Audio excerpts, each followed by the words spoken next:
আসসালামু আলাইকুম। আমি আছি বর্তমান সময়ে আকমল আলী মৎস্যঘাটে। আর বর্তমানে জেলেদের জনজীবন নিয়ে কিছু কথা আমার।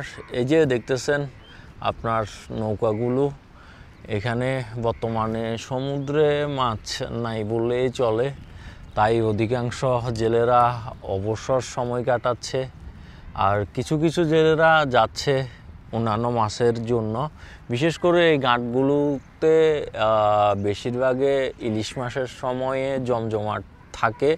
তো এখন আপনার যেহেতু নদীতে তেমন একটা ইলিশ মাছ নাই বললে চলে, আগামী আরও 7 মাসের মতো মেবি ইলিশ মাছ থাকবে না।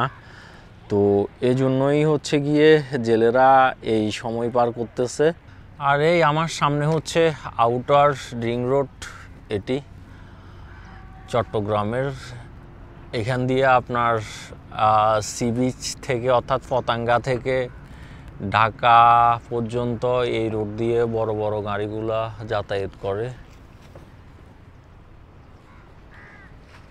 আর এই যে জেলেরা তাদের জাল গোছানিতে ব্যস্ত।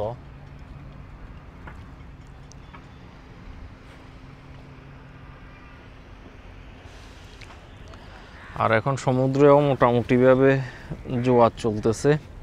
এই এরিয়াটি আসলে খুবই সুন্দর, বিশেষ করে আমার থেকে খুবই ভালো লাগে এই এরিয়াটি।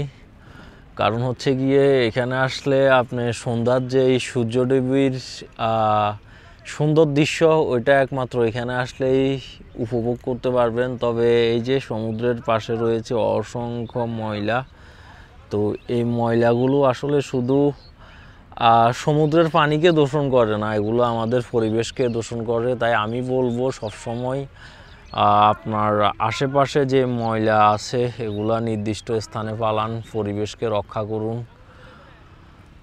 ধন্যবাদ, ভালো থাকবেন, সুস্থ থাকবেন।